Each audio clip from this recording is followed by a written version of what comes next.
So now we're going to start looking at what happens if we put both of those combinations together.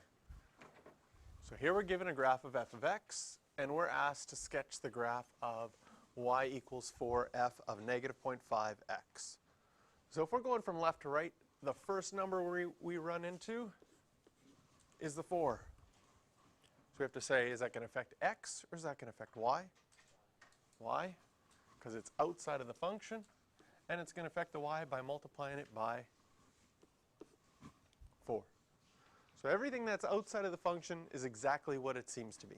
There's a 4 outside, you're going to multiply by 4. Next we run into the negative 0.5, that's a negative a half. That's inside the function, so it's going to affect the x. And what are we going to multiply x by? Negative 2. So everything inside, if it is a stretch or a compression, then we multiply by the reciprocal. So if we look at our red graph here, and we look at some key points,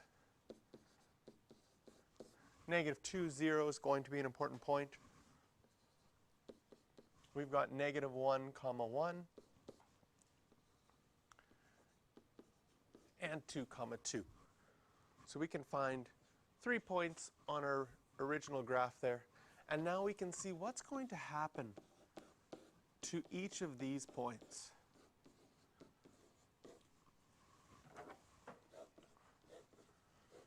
So above here we can say what we're going to do. We're going to multiply y by 4 and x by negative 2.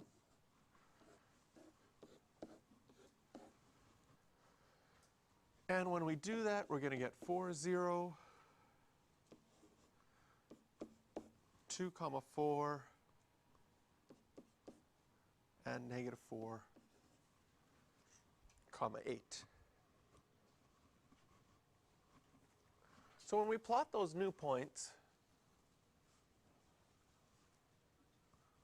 well, that one will be way up over there somewhere.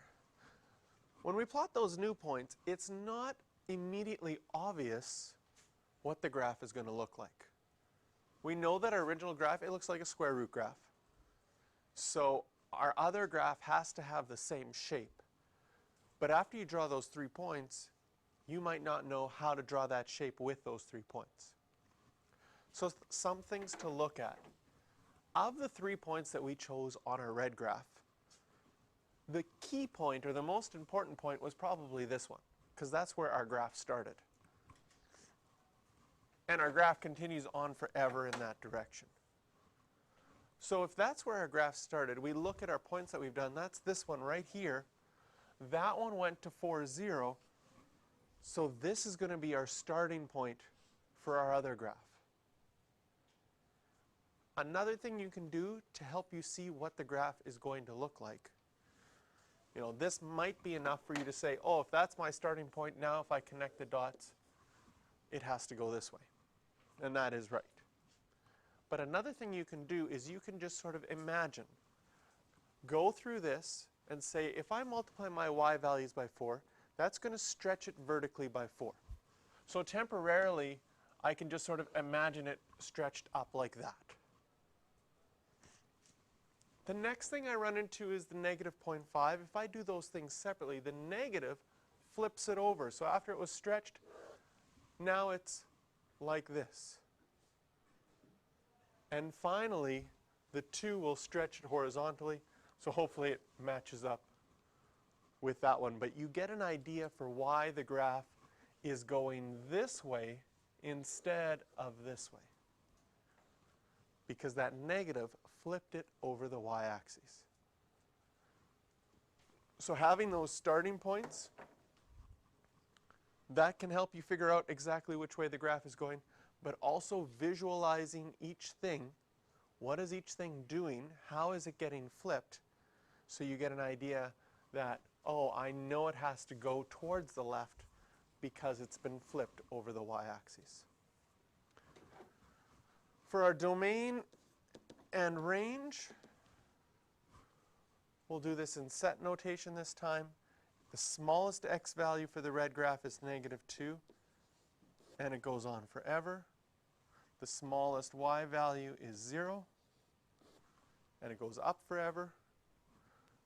For our blue graph, now there is no smallest value, but it has a biggest value of 4, and the range is still from 0 to infinity.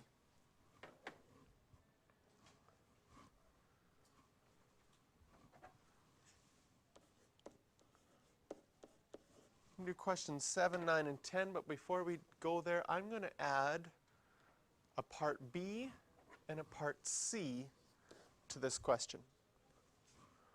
Part B, I want you to tell me what is the explicit equation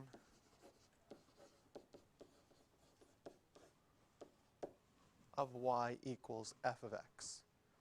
So y equals f of x is the red graph. It was the graph that was given to us. But if I gave you that graph and said, what is its actual equation? That's what explicit equation is asking. What is its actual equation? Do you recognize the parent graph? We already talked about that this is a square root graph. But it's not a regular square root graph, it's just starting at 0, 0. It's been moved. So how has the red graph been moved? From a regular square root graph.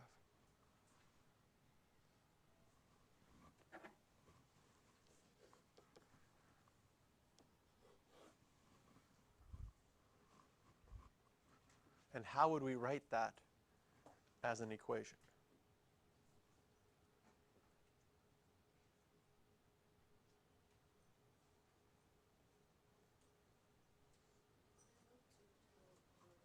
So it's been moved to the left.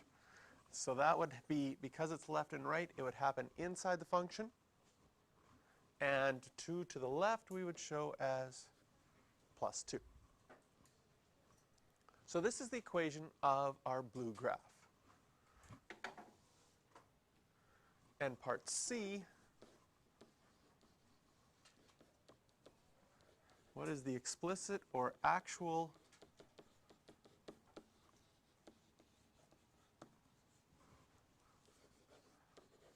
equation of y equals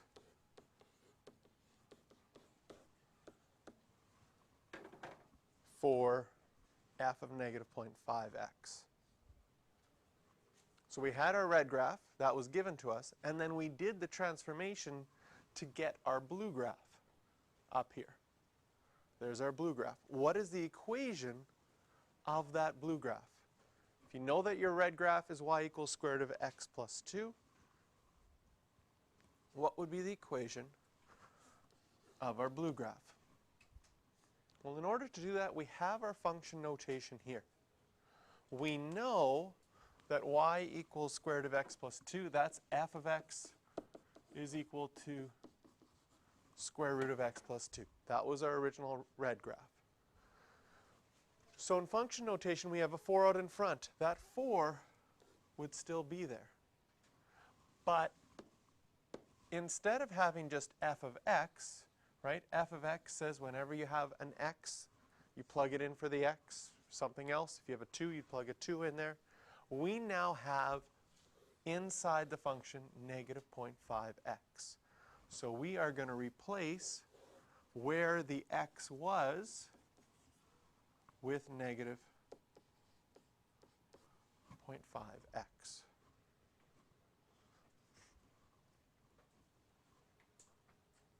So we can use our function notation to help us find the actual equation. And all we've done is taken what was the function that we found, the red one, and where the x was, we replaced it with negative 0.5x. And because there was a 4 out in front, there's a 4 out in front there as well. Okay, so take some time to work on 7, 9, and 10.